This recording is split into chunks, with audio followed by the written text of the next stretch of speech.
是公司第一台，刷落来请收看咱的新闻。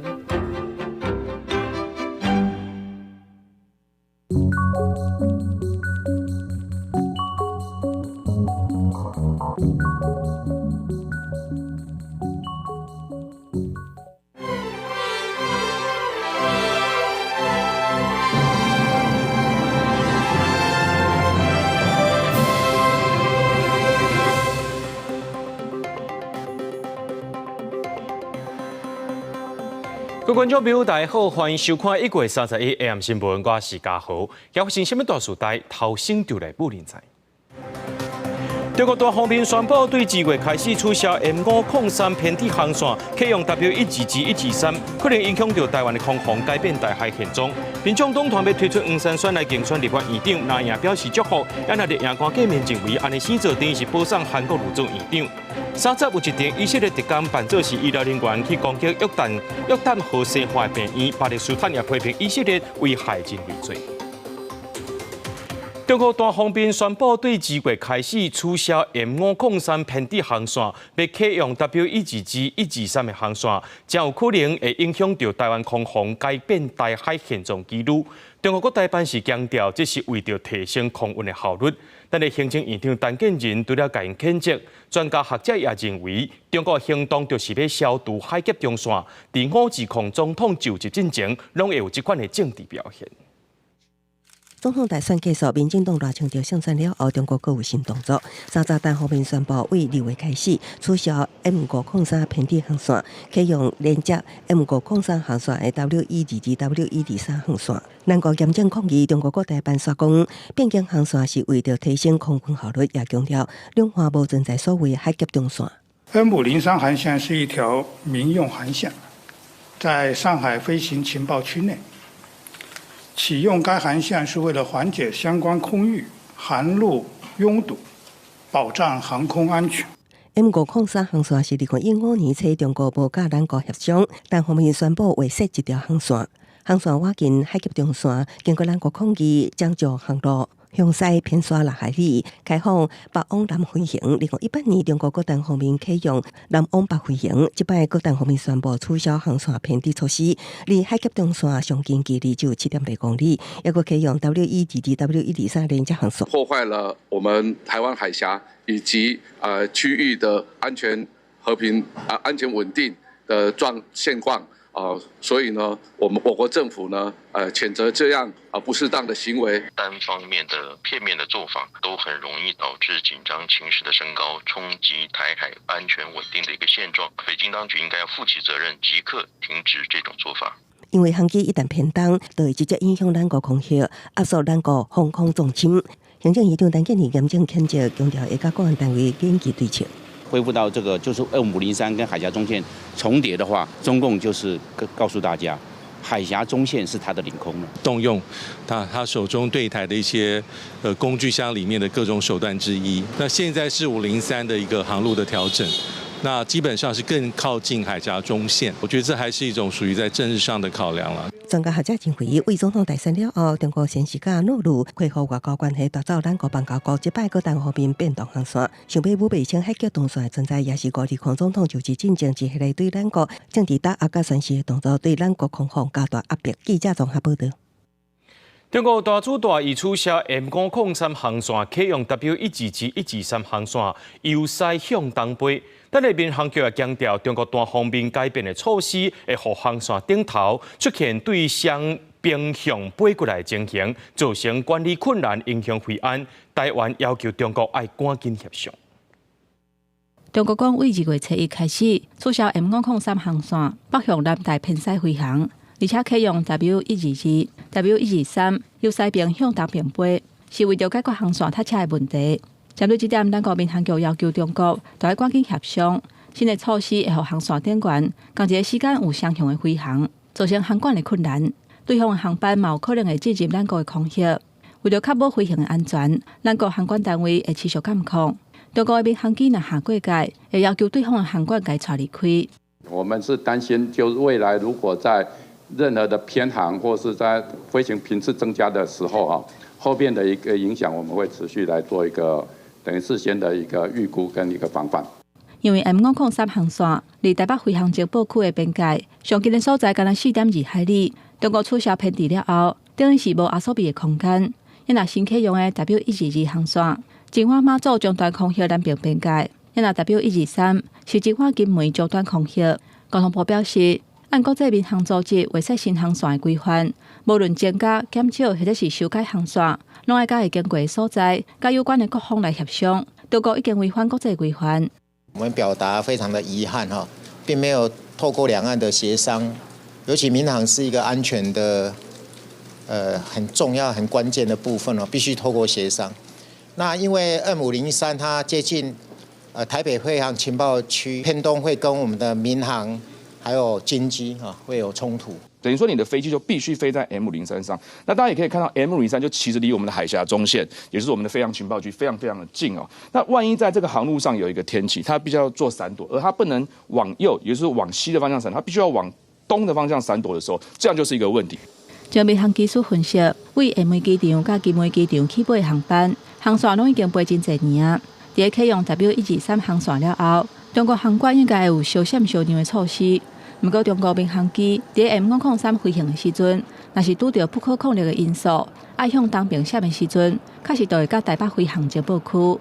记者综合报道。美国白宫国安顾问苏利文出席活动的时阵指出，美中关系内面上大的风险就是台海发生危机。美国必须要透过强力外交和协助来应对风险。伊也警告中国，若搁伫咧台海惹是生非，会和盟友同伴做伙来反击。目前美中也当咧安排这拜登和习近平伫咧最近通电话，才有可能会讲到台湾议题。But it's no guarantee of future trends, and the risk remains real. So we have to keep working at this by intensifying both diplomacy and deterrence. 其次，美中关系内底上大风险就是台海爆发危机。美国白宫国安顾问苏利文出席华府智库活动，讲到几礼拜进行的台湾大选，表示当时并无发生重大两岸事件。部分原因是美中台三方面努力减少对各自意图的误解，伊也警告中国，若是继续伫台海来挑战，会甲盟友甲伙伴合作来反击。And we generally want to see, as I think the rest of the world does, peace and stability across the Taiwan Strait, and we are committed to doing everything we can to support that. 苏利文则拄则甲中国外长王毅会面，伊讲华府甲北京正伫安排总统拜登甲中国国家主席习近平伫最近来通电话，双方也可能搁再讲到台湾的议题。这时阵，众议院中国问题特别委员会也召开听证会，讨论中国的威胁。前美国国务卿蓬佩奥强调，必须加强台湾的威慑力。But I think it's important that when we think of the challenge from the Chinese Communist Party, we think not only about Taiwan, not only about the South Pacific and about the First Island chain, but about Los Angeles and Denver and Washington, D.C. Both China and Russia became more aggressive when they sensed weakness on the part of the U.S. And for that reason, we must take strong action to arm and train Taiwan to defend itself. 会议主席众议员盖拉格讲，就算美国正面对俄罗斯甲乌克兰战争以及中东的冲突，不过台湾依然是优先的议题。因为台海重点在于防止冲突，美国必须吸取伫乌克兰甲中东的教训，应用到印太地区强化合作。伊也正式计划搁再访问台湾，不过时间也未确定。记者综合报道。明仔载立法院特别选院长咯，民众党团早起开记者会，宣布会推出黄珊珊来选院长，讲是要解决拿力对抗的局面。国民党团总调鲍坤基表示祝福，民进党团总调郭建明表示，民众党八席拢投予黄珊珊，等于是保送韩国瑜去做院长。我将要代表台湾民众党参选本届的立法院院长，这不只是走自己的路。更是要带领台湾社会走向公民主义的新路。特别选出立法院正副院长，关键少数民众党伫投票的前一天，召开记者会公布投票的意向。多数拿力候选人拢有拜会寻求支持。民众党将期尾决定家己推出人选，由黄珊珊竞争立法院长，8席委员全部支持。第一轮的投票若无法度顺利选成院长，那安尼民众党的委员都袂参与第二轮的投票。台湾蓝绿两极对抗的局面，你知道，如果有一个小党来当立法院的院长，其实也是一个解决目前台湾政治困境的一个方法。民众党团总召集人黄国昌表示，明仔中昼会开会讨论，若有必要，嘛会推出副院长的人选。对民众党的决定，国民党团总召集人鲍坤基表示祝福，期待未来会当全力合作。小草不怕风不怕雨，我们更用更宽广的心情民众党全面的来合作，更希望明天的立法院正副院长的龙头选举能够顺利的由在野党来出任。鲍坤基透早接受专访的时阵，嘛向民众党要求，表示调位的席次嘛拢有可能合作，不过同款提出善意的游锡堃，要连任院长的可能性都大大降低。尊重我们的尊重，因为我们是民主国家嘛。我自己就保证，我这票算得这么清楚那算数都不会小鲜都看得懂黄国昌说的话，你用电脑看就好了。我的新衣已经不是新衣了，不要再演了。面对民众党家己推出人选，民进党总召集人郭建明讲，真正早就看破因是咧压关声量，所以应该思考安怎建立新的国会。若敢有可能灌票给黄珊珊，郭建明嘛强调讲这是无可能。民进党未失去立场甲原则。记者综合报道。根据中国国会统计，台湾伫每年2025年会成做超高龄社会。社会普遍对时代退休了后印象，毋是游山玩水享受人生，就是身体无好有照顾的需求。国内老人政策也较偏向社会福利的照顾政策。今仔日新国会专题带大家来熟悉民众党新上任的不分区立委吴春成，伊正咧推动这壮世代的概念，希望建立食老同款有生产力，希望未来透过立法改变大家对老人的观念。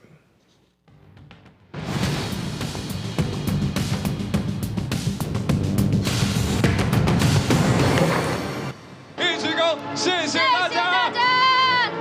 台湾民众党第一摆大选以300多张政党票得到8席立委，成最关键第3势力。伫民众党不分区名单排第4的吴春成，行过坑板当选会那的门口，行入去壮世代办公室。吴春成是行销公司的董事长，为2020年开始推动壮世代运动，让时代食老了后，毋是只通退休，而且继续对社会有贡献甲生产力。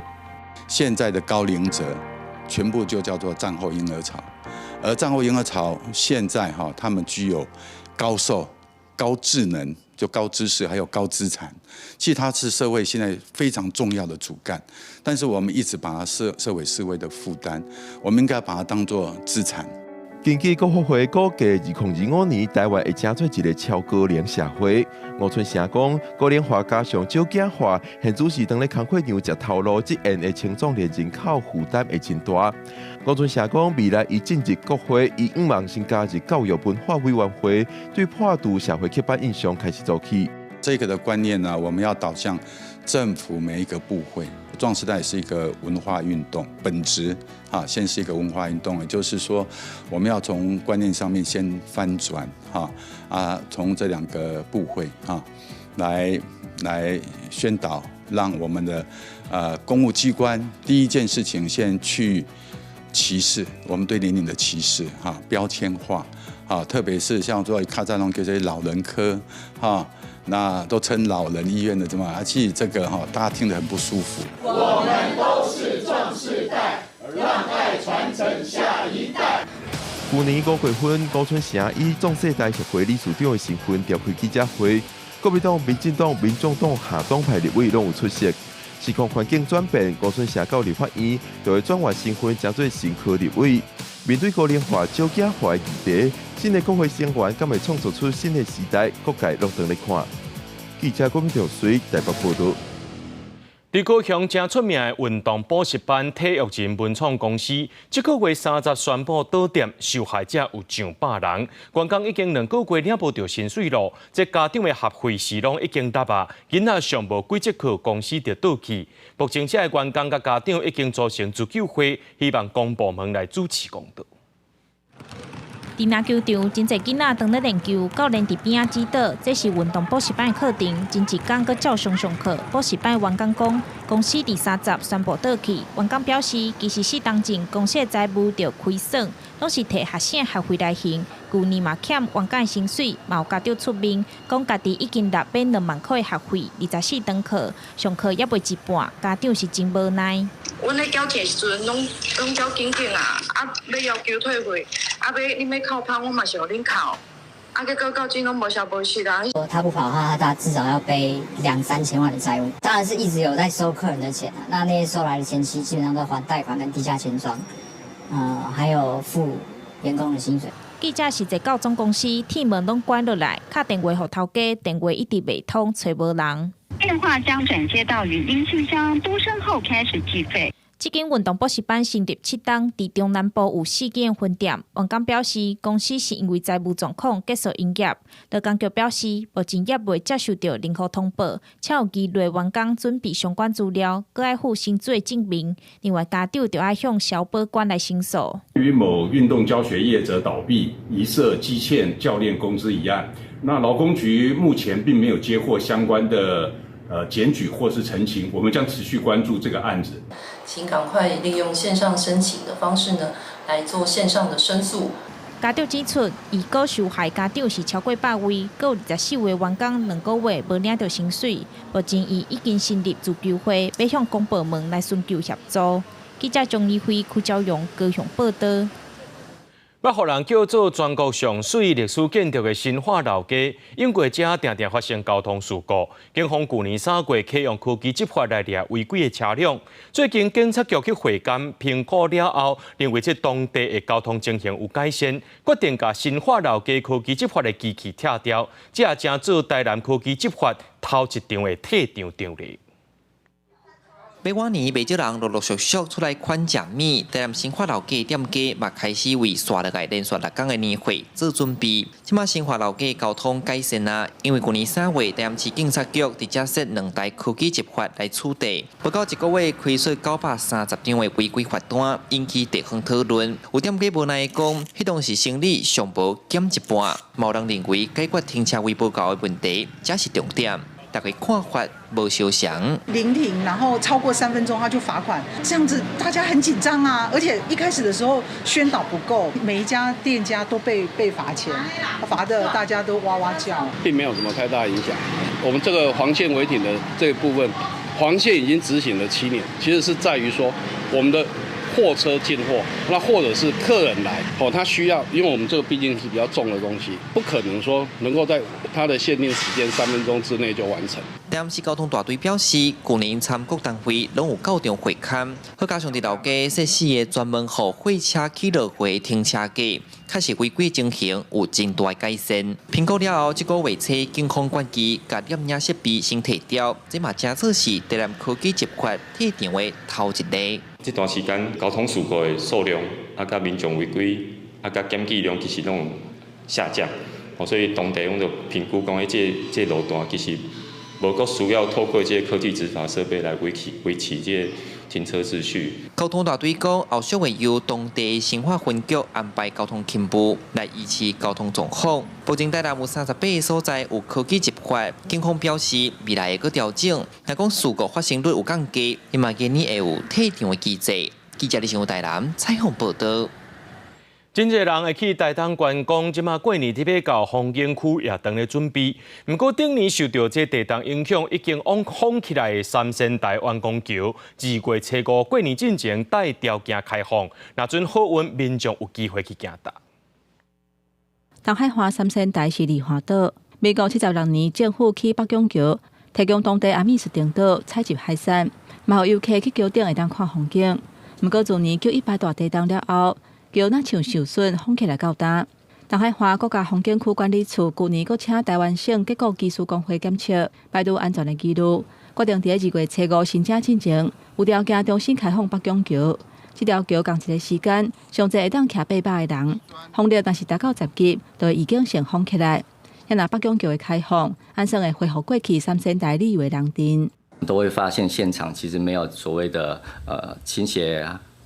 位移啊，或是一个错位的变形的一个状况。那我们也会根据气象署的风力的预报，还有现场的风力的状况，我们会做预警性的封闭。如果有在这边停留，加减就是会提升消费率啊。台东的旅游人潮以休困日上介济，根据县府的统计，全县20外个风景区，去年游客总人数超过800万人次，比前一年成长7.34%。上届受欢迎的是中国地区，加起来超过200万人次。其中受到网友批评的最老向顶悬的景点有15万外人，成绩毋是上歹的。人上少的是东海华水族生态研究馆。尤其讲，其实最老向顶悬的这个景点，要是会当来行行的。边走边逛就比较自信一点呐，对啊。关山池塘这边有很美的就是稻田的景观，所以游客人次自然就是也是不会少。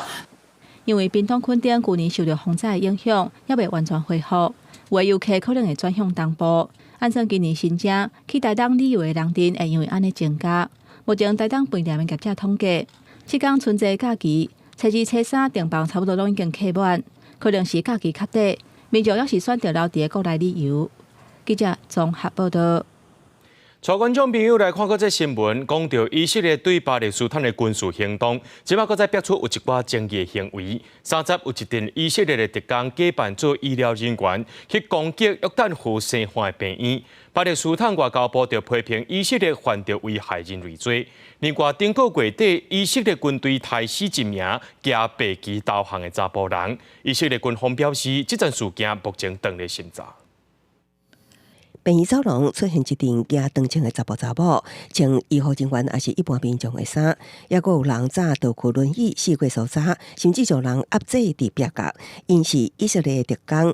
叫做医护平民参与约旦河西岸北部城市德灵的伊本西纳病院突击断死3人。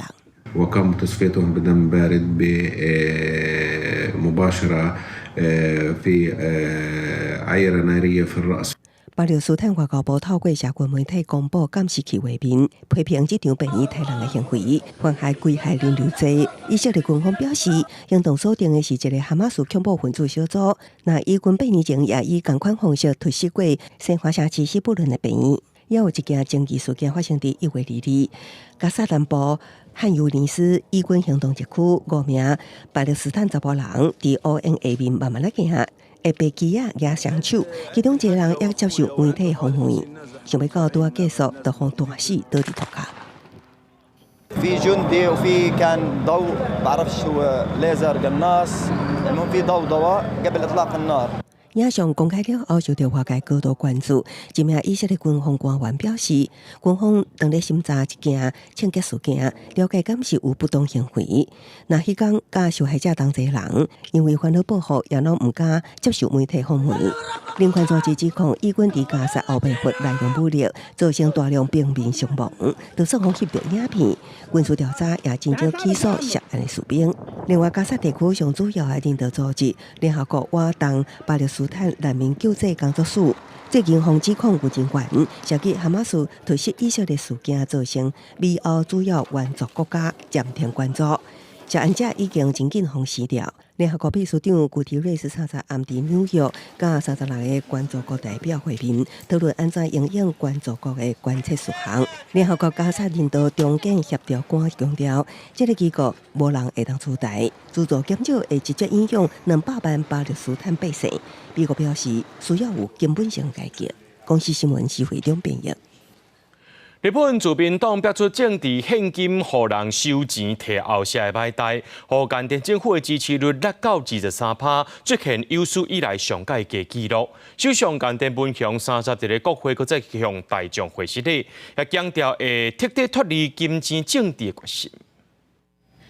日本自民党内逼出政治资金回扣见效代已经将近2个月。日本首相岸田文雄30日国会发表2024年的施政方针演讲，针对党内最近一直逼出的政治资金甲回扣见效代，搁一摆当场会示礼，嘛表达要彻底摆脱金钱政治的决心。政治資金の問題で国民から疑念の目が注がれる事態を招いたことは自民党総裁として極めて遺憾であり、心からお詫びを申し上げます。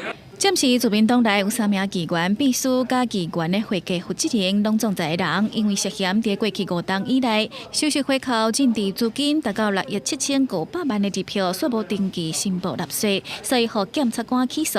虽然日本首相岸田文雄已经在去年12月甲相关的人事免职，不过这见效代嘛，互岸田政府的支持率一度落到23%，创下历史新低。岸田在国会反省自民党内派系是为着金钱甲私温保温。毋是为着政策，嘛承诺会做改革。暂时自民党内6个派系，包括过去安田文雄捌领导的红池会，有4个拢决定要解散。严国立民管大学政治学教授尚久保承认，说真怀疑是毋是会当改变日本政坛的风气。派閥解散って今動いてますけれども、このお金ね、結局どう使われたのかなっていうのが全く解明されてないんですよね。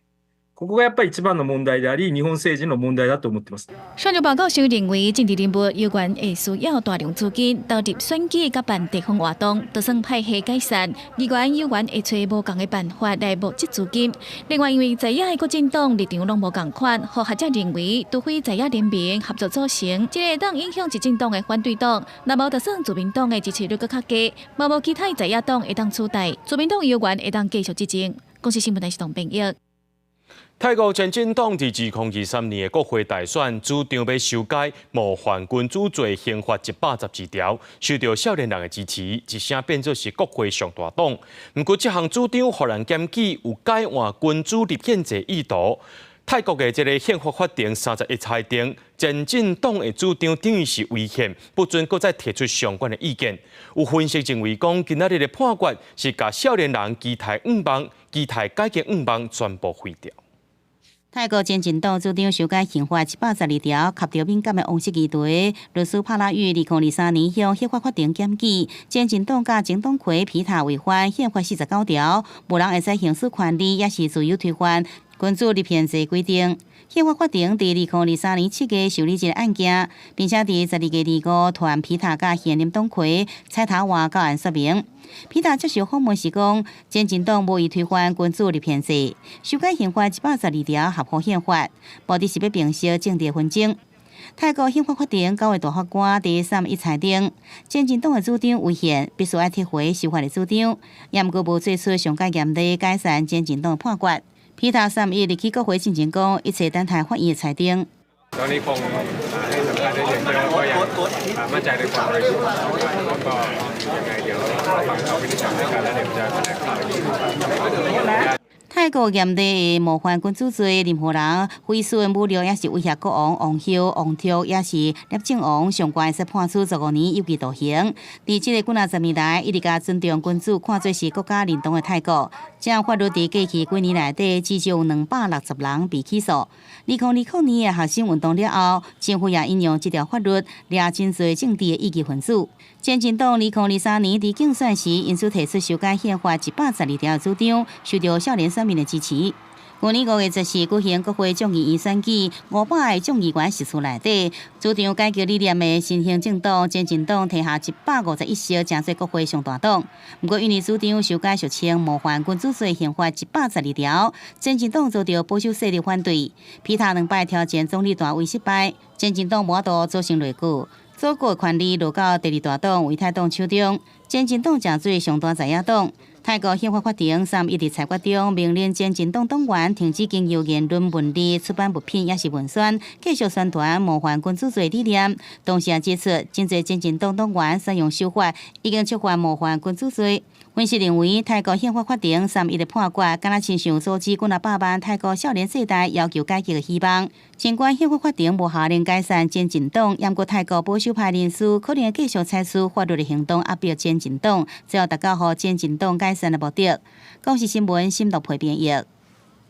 来看墨西哥传出重大车祸，伫当地时间30日，墨西哥北部的高速公路有一台巴士和拖拉机是对冲相撞，上无有19个人死亡，22人受伤，大部分的罹难者拢是囡仔，这事故原因也搁伫咧调查。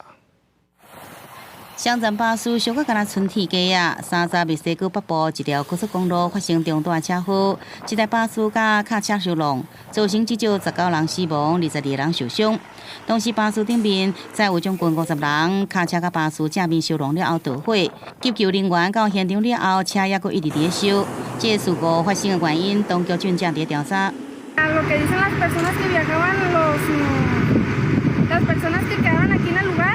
Dicen que la mayoría a lo mejor son niños, entonces es más desagradable todavía esa respuesta que nosotros recibimos. 根据当地媒体报道，重大的交通事故伫墨西哥定来看到，一般是由速度真紧、车辆状况无好，也是开车的人疲劳造成的。2023年7月发生一个巴士冲出山路，落入去结果，造成至少29人死亡，是近年来上较严重事故之一。救护人员赶紧将伤者送往病院救治。相反，伫墨西哥旅游胜地坎昆传出沉船意外，只载有16名墨西哥游客甲3名船员的船者。对莫赫雷斯岛开往坎昆中途冰船造成4个人死亡，10几人受伤。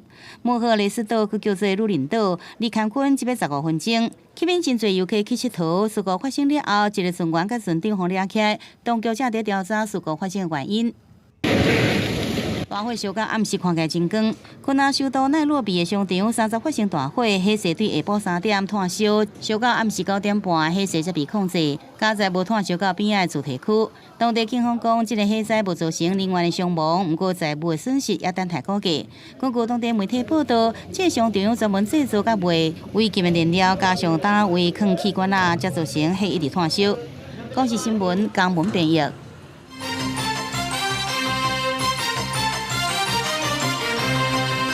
台中商业银行的董事长王桂峰涉嫌用公司的资产超过10亿去买乌头车做私人飞行机，带亲戚朋友去佚佗，做别庄当作是私人招待所。新北检方将发动搜索约谈，检察官问话了后，以涉嫌犯证交法、洗钱、防制法等罪嫌，甲3个人声押禁见。检调人员入去大地厝的地下室，查扣几啊台名车，这全拢是台中商银董事长王桂峰涉嫌偷用公款所得来。新北检方组成专案小组，33前拢市的管区，搜索24个所在，也对王桂峰、台中金宝经现任的姓罗董事长、甲姓张租赁业者等人约谈，认定3个人涉嫌重大，向法院声押禁见。涉犯证交法不合营业常规交易及特别备信、银行法特别备信及洗钱防治法等罪，犯罪嫌疑重大，有串证灭证逃亡之余。检方就查扣包括2台劳斯莱斯限量车款、奥斯特马丁超跑2台甲相比的登记车款，也有2台关价的档机。另外也查扣红酒大公分名表甲50块的金融口座等等。原来王桂峰伫担任台中银行甲台中金宝经公司董事长期间，为2014年开始，就以租用公务车名义乘坐名车使用。另外，也以公司的名义租豪华私人飞行机，由公款给付真悬的保证金甲月租金，所用来带亲友坐飞行机出去佚佗，也以公司的名义做台北市大地厝作为招待所。种种的行为，互两间公司损失超过10亿。检方约谈24个人，各将王桂峰等3个人向法院声押禁见。赚得更多之外，我也希望在每股盈余可以比今年或去年都更好。今年股东会上，王桂峰话讲甲真霸气，佮保证营收会一直升悬。严过山涉嫌偷用公款，董事长向搜索约谈，台中商银并无对外进一步说明，只发布通信表示公司依法配合调查定数，也强调财务业务目前无重大影响。记者综合报道。台积电的新本厂伫咧2月24要开幕，日本新兵市长大势一数带团访问台南、高雄，这2个有台积电设厂的城市，搁在请教真侪台积电进驻的时阵爱注意的状况。高雄市长陈其迈表示，有提醒爱注意人变多了后的交通和环保问题。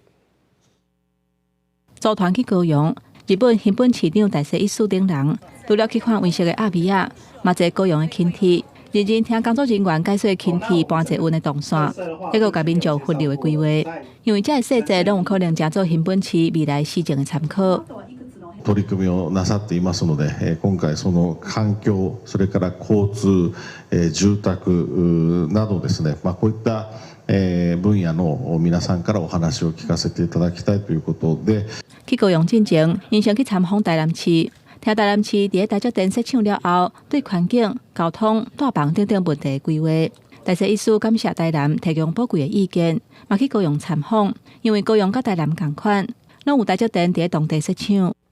交通的问题以及环保以及相关的我们台湾的工程师到日本的相关的这些照护的问题，人越来越多的情况之下那怎么样更新这个他们的轻轨系统？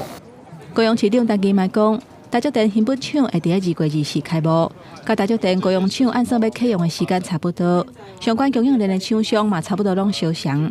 除了交通等等面向经验的分享，嘛建议两边强化双方经济合作，互相投资，互新本市为高雄的友好城市升级变作是战略同伴。记者综合报道。有3名反中国政府的中国人，昨对马来西亚来台湾了后，伫机场公开表明无要转机返去中国，希望摕到美国等第3地政治庇护进前，通伫台湾有短期的停留。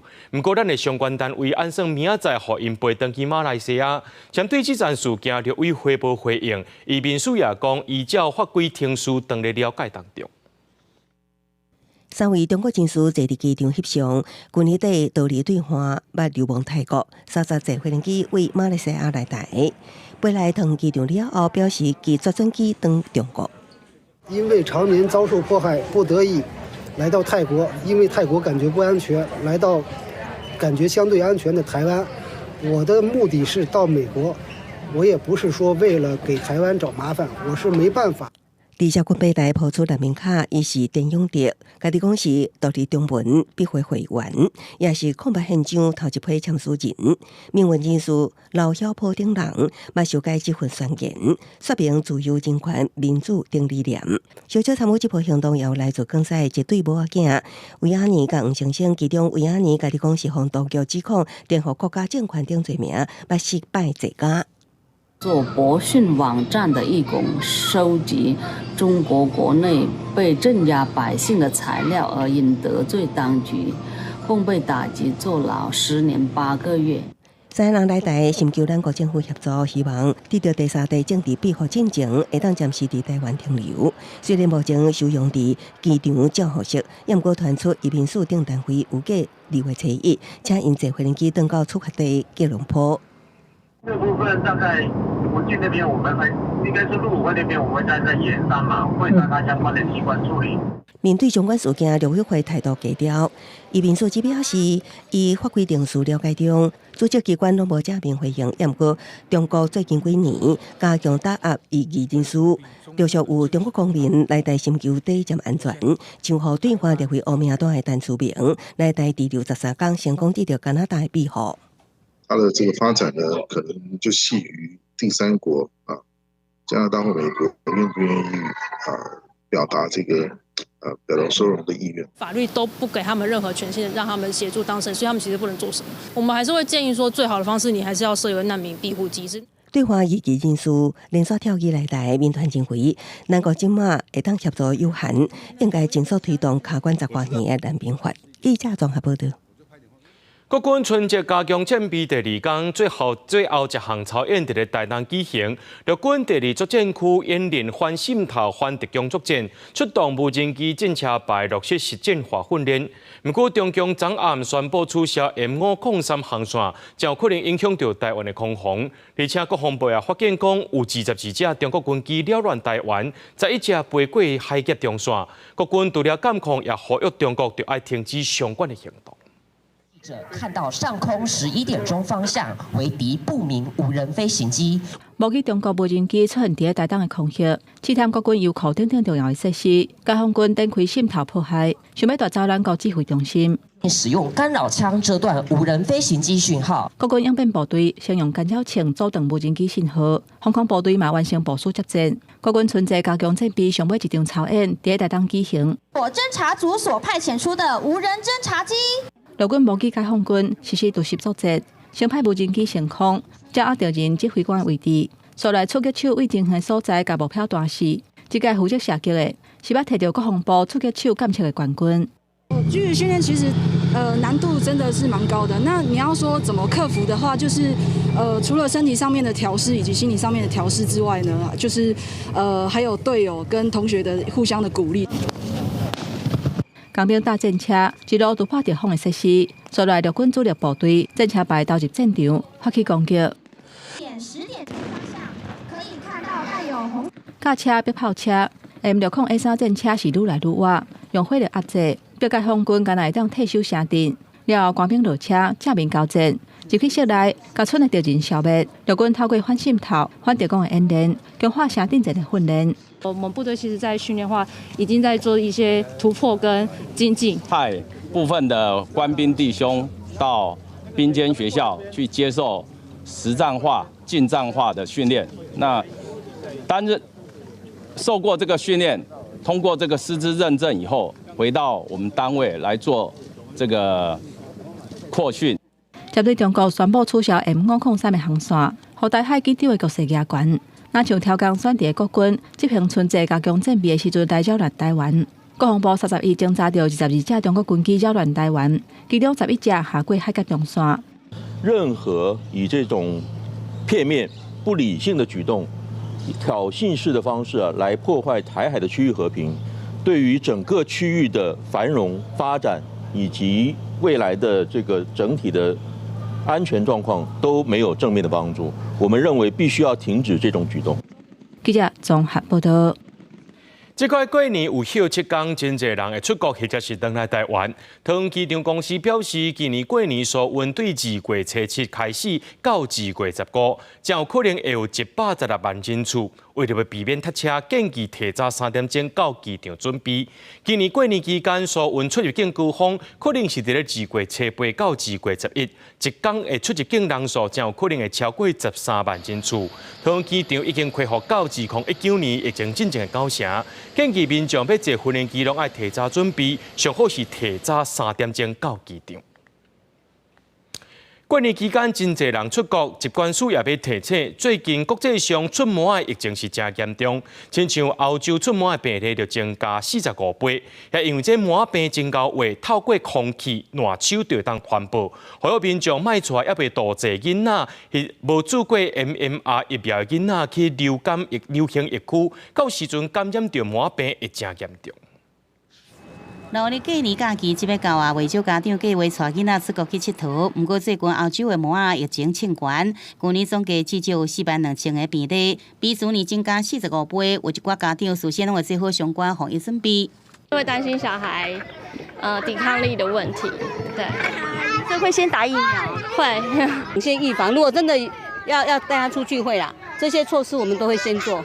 医师提醒家长，若是要带细汉囡仔去毛流行的所在，一定要特别注意，因为毛是种急性病毒性的疾病，传播力真强，只要经由空气也是喷出来喙烂传染。症状包含发烧、烧甲真悬、皮炎、结膜炎等，3-4天了出现红色的皮，尤其1岁以下婴幼儿是为着毛的高危险群，致死率达到1成。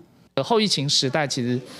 个人防护其实都做得没有那么好，你身边的人可能打喷嚏，或者有可能飞沫这样子，你很可能真的会就接触到。婴幼儿如果感染到麻疹的话，有可能并发中耳炎、肺炎跟脑炎，甚至致死率呢，在婴儿跟这个有免疫缺陷的幼儿，可能会上看5%到10%的一个致死率。疾管署讲，那欧洲、美国也部分的所在传出病例，外近台湾的马来西亚、菲律宾这国家，去年下半年开始疫情也继续猖獗。虽然国内对111年9月开始到即阵无本土毛的确定病例，因为国际疫情猖獗，医院有旅游为着毛加警官移入的风险，所以呼吁民众避免带也未晚1岁也是无注射 MMR 疫苗幼儿到这个流行的疫区。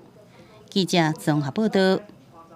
有业者偷改包装的日期，高雄地检署会同调查处和卫生单位，查到高雄市有3间分店的高级超市涉嫌偷改食品的有效期限，违反食品安全卫生管理法。问话了后，姓张的负责人和姓黄的店长以200万、20万交保，3间分店也拢暂停营业。那你知道改标的事情？不晓得。员工行出去问市了后，铁门就随拖落来。这间伫高雄市文化中心附近的超市，防查到因家己甲食品的有效期限改掉，3间门市小人刷甲铁门拖落来，暂停营业。买来买过的民众拢感觉真意外。就很奇怪，感觉好像怎么有一点不可思议啊。比较稳定，对，所以才会来买。所以虽然价格高，可是还是会来买。门市的据点就伫高级主体社区附近。对外拢讲，因咧卖外国进口的海产等等高级的食材，那就因为销量歹，姓张的负责人甲姓黄的店长叫员工甲烘番薯、青的肉、甲火锅料等等265包食材，用透明的袋仔分装，结果用店的机器，家己拍标签，摄片延长或者是甲有效的期限改掉，去互高雄地检署会动卫生单位抓到。中信负责人黄姓店长均涉犯违反食品安全卫生管理法、刑法加重诈欺、伪造文书等罪嫌，犯罪嫌疑重大。当庭预支分别以200万元及20万元交保候传。非常不行哦。对啊，而且如果让小孩子吃到过期的食品，应该是不太好吧。年就要到啊，业者上准这部相机，报告食品的安全，互唔知头唔知尾的民众食落腹肚底。卫生单位已经甲有问题产品封存，嘛甲过期的商品落市，检方要积极来追查，理清受害消费者人数，也有不法所得。记者综合报道。我昨去买两只头家限定讲，这两干会当称100块尔。最近这天气有较寒，鸡卵也用较济，介绍连续2礼拜拢有起。农业部表示讲，目前这产量稳定，若是做好禽流感的生物安全防治，所以来欠卵的机会就较细咯。防检署也指出讲，今年禽流感疫情比去年搁较稳定，不过去年也是检测到8个无共款的病毒基因型，显示这杜鸟依然是全球重要的病毒传播者，咱的防疫绝对袂当放弃。年终记者会，农业部代理部长陈俊贵查点过来，农特鱼产品伫年岁进前稳定供应，其中鸡卵已经恢复产能，介绍虽然连续2礼拜起价，不过拢伫合理范围内。伊讲今年禽流感疫情无去年遐严重，政府防疫应该是袂欠卵。还是更努力的去做这样的一个禽流感的生物安全防护。如果生物安全防护的好的话，我相信鸡蛋缺蛋的机会会非常小。今年爆发禽流感有6个养禽场，比去年同期43场明显减少真多。严格防检署讲，病毒也是经由杜鸟，随时有可能发生。去年过来就采用到8个无同的基因型，对养禽场是真大的威胁。就有这么多种的基因型，然后一种基因型代表一次的入侵嘛，就有8次了，代表说其实冬天发生了，这个野候鸟在传播上扮演一个很重要的工作。为了确保生物的安全，防检署经由空翕机检查化制车，相片内底因看到车无确实冚挂，开放一边来传播。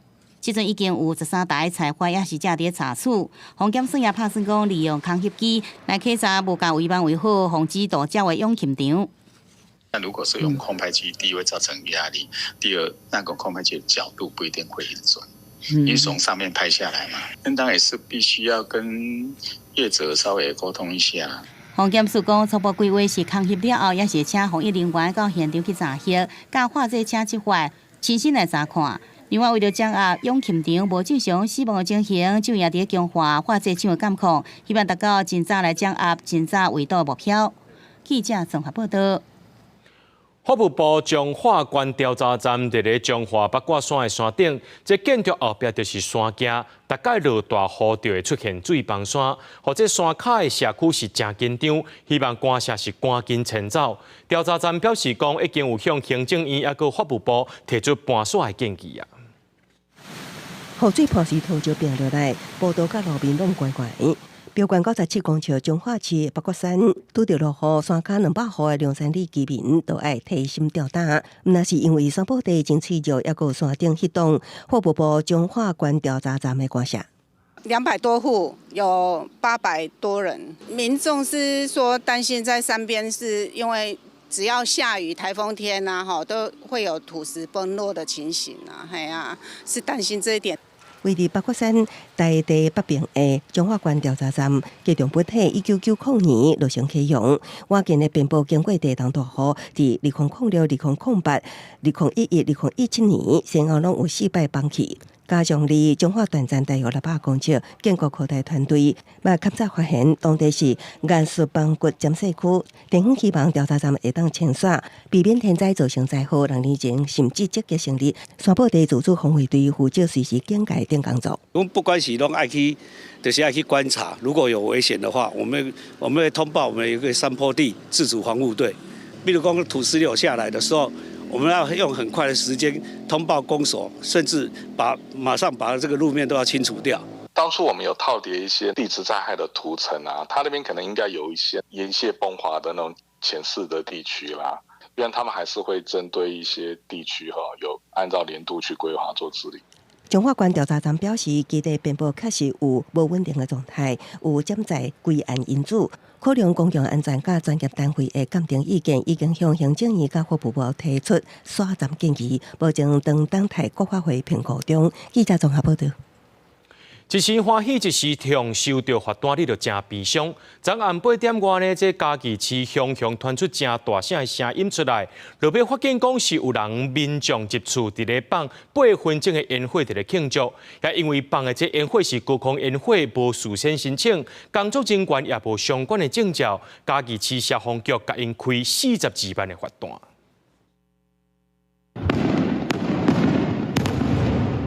安静暗头仔，雄出现高空烟火，佮加上真大声响，几乎嘉义市区的居民拢看会到。雄的声音，嘛，互真侪人拢惊到。我当作将军山去拍炮，我当作叫我拍来啊！烟火危险，总就甲人讲啊，叫人放人了，就啊无人这火球场，你一直射落呢，规场下。放烟火时间大约8分钟，地点伫咧军规桥边啊，甲分班的空地。他们已经施放完毕了。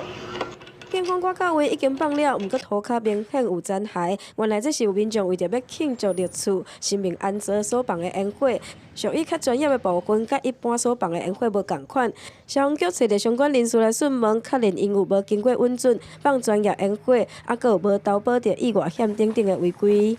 我们到达现场的时候，就发现说已经施放完毕的大量的一些残骸在地上哦。那整个违反的事项大概42万左右。烟火的话，当然是有危险性的，那只是讲说看你在住宅区或怎么样掉的人家的屋顶，没有看他掉的东西下来。虽然厝边到讲话，讲因无看到放烟火的时阵有落啥物物件落来，不过违规已经是事实。放烟火的行为人还是要面对42万块的罚金。记者林慧婷、王刘婷等现坤嘉义报道。后礼拜过年，真侪民众厝内面已经开始伫咧传团圆饭的菜色咯，希望围炉卖一家伙仔通好食到青草的料理。不过台北营总的医生就提醒民众，也着爱顾虑到老大人敢有好补。医生表示讲，真侪老人因为无啥喙齿、物件歹补、胃口无好，造成这营养无够、金肉减少。所以，因的营养部就开发出适合老大人的食谱，让老大人用起花喙齿就补会烂。祖孙仔欢欢喜喜坐斗阵食好了，规道有鱼有肉嘛有菜价，拢是澎湃个青草的料理。这是台北营总营养部特别为老大人开发的年菜，互无喙齿的老大人，无论菜还是肉，拢会当轻松啊补，搁食会到实在的好滋味。医生指出，侪老人因为无啥喙齿，物件歹补，胃口愈来愈歹，造成营养无够，甚至肌肉减少。我们还是用均衡的饮食来当一个设计的主题，所以我们必须要包括每日的6大类饮食，我们都需要把它设计在我们所有的这样的一个食材里面。那只是把它的质地做得比较质地软，但是我们又不要碎碎糊糊。医生表示，真侪老大人常常因为肉甲菜较歹补，都无爱食，干那食饭啊面啊，这寡拢是淀粉的物件，像蛋白质、纤维都食较无够。病院都含这种破giải，做伙开发11项菜色。营养师强调，这料理拢是老大人干那用起花喙齿都补会烂。嘛提醒民众在处理食材时，上好切到比1.5公分较细只去煮，才通保留实在的口感。所有的菜尽量拢甲切1.5公分以下要甲煮的时阵的过程若有诶会使先甲烫过再过来炒，还是搁再来煮伊的迄个口味甲迄个口感会搁变较绵，搁较好食。一定爱甲即个蛋白质甲做好，伊用起花都会使甲磨落慢慢磨伊肉都会油落伊就会使甲直接甲吞落。营养师表示，若要知影料理敢有煮甲够烂够好补，会当用西餐的签仔底看卖，若小可出来就底的落是上拄好的。台北营总表示，因开发的食谱会公布伫咧营养部的网页顶头，方便民众参考来煮互厝内人食，好时代食得开胃个健康。记者卢尚如、郑俊佑台北报道。全观众朋友做伙来关心天气，讲到明仔载台湾各地头还有偏乌、金门是侪云到好天，东埔埔地区、恒春半岛还有马祖有短暂雨，那金门、马祖还有西半部地区较会大雾，影响到视线，请观众朋友出门在外爱特别注意。明仔载天气是好也是歹，做伙来看预报您就知。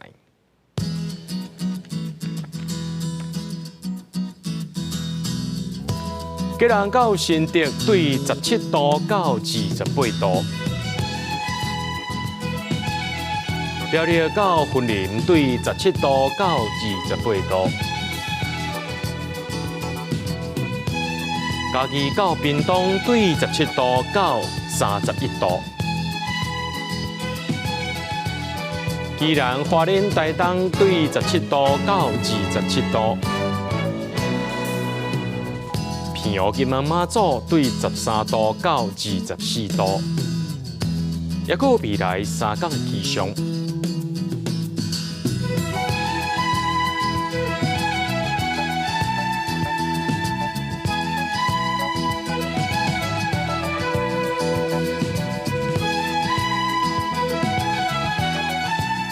新闻最后，感谢各位观众朋友收看今日AM新闻，我是嘉豪，明仔载暗时7点咱再相会。